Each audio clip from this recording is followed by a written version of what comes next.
like a bloody fountain. My name is Genka Kunihito, and I am the guidance counselor at Academy High. Starting today, I will be attempting to rehabilitate a set of students who have begun to exhibit severely antisocial behavior. I will be documenting this process in the form of audio recordings. If I succeed in my efforts, then the information contained within these recordings may one day prove useful to others in my line of work who are faced with the challenge of reforming wayward students. Last year, 5 students at this school were subjected to severe bullying. At the time, my policy was to require students to provide me with irrefutable evidence of wrongdoing before taking disciplinary measures toward anyone accused of misbehavior. Because no student was able to provide concrete proof that the bullying was taking place, I refused to take action, in accordance with my normal protocol. To be frank, there is no decision in my life that I regret more than this one. A long period of sustained harassment and a lack of intervention from the school faculty had a strong negative impact on the victims. From what I have been told, they were considering a suicide pact at the time when the bullying was at its worst. However, a remarkable event occurred that pushed them in a drastically different direction. The details of this event are vague, and stories about this event are heavily embellished and sensationalized. However, this is what I know for certain. A few weeks ago, a group of students from another school gathered outside of the entrance to Academy High. They were waiting for a certain student to arrive, a young woman named Osoro Shidesu. Osoro had somehow offended them, and they were planning to retaliate by beating her up in front of the school. Apparently, they wanted to make it clear that they would not tolerate disrespect from anyone at Academy High. Again, the details are fuzzy, but what really matters is what happened next.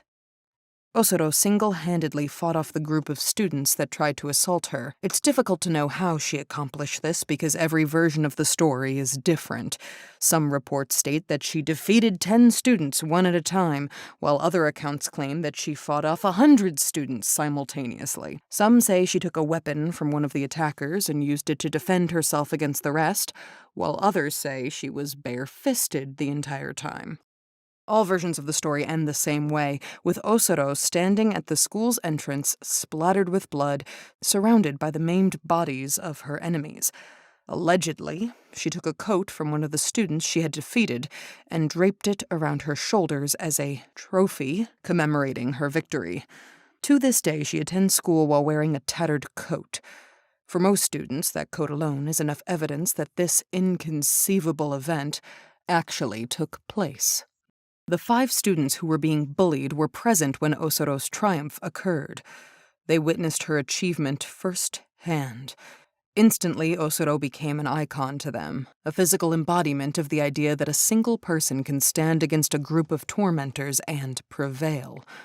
From that day forward, they idolized her, worshipped her like a goddess. They started following her around school at all hours, like baby ducks following their mother. And eventually, they began to imitate her.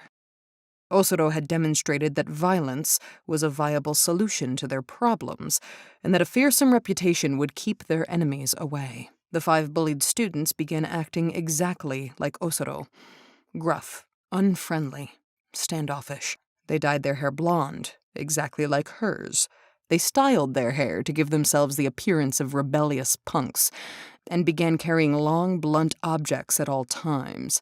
They began showing up late to class, disrespecting faculty members, and so forth. They were originally targeted by bullies because they were the meekest students at school, and now they had become the exact opposite. Needless to say, the bullying stopped, but at a cost. The rest of the students at school began to fear them and avoid them, referring to them as the delinquents. Perhaps this is exactly what they wanted. Perhaps they'd rather be feared and hated than bullied and victimized. Regardless, the faculty and the headmaster began to view them as a growing problem. The headmaster refused to accept the presence of delinquents at a prestigious school like Academy High.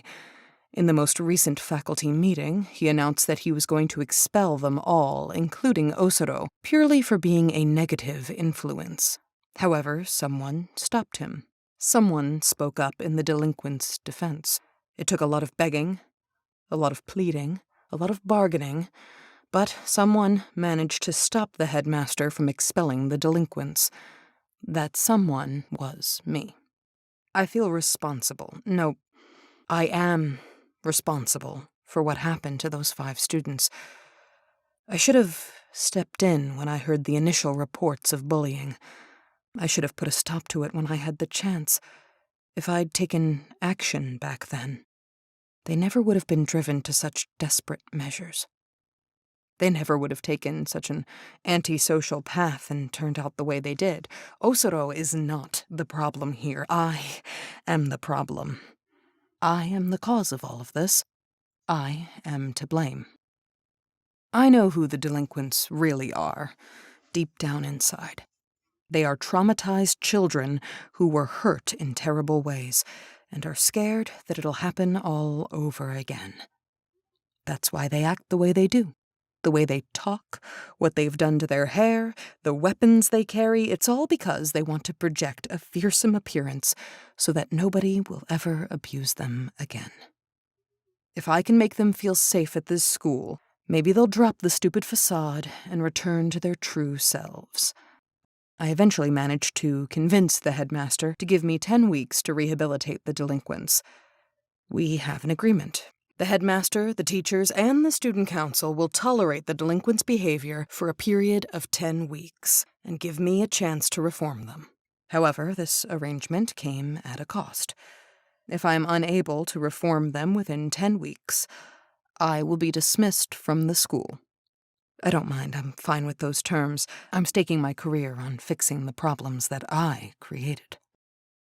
It hurts me to say this, but it may be impossible to reform the delinquents with Osoro at school. The next time she slips up, violates any rule, no matter how small, she'll need to be suspended from school for the longest period possible.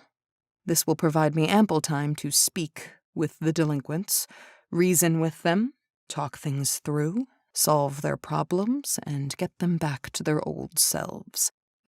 I just hope I'm up for it. In times like this, I wish I was more like my mother. This recording became much more personal than I intended. I may need to toss this out and start over. And my axe will leave your neck a bloody fountain.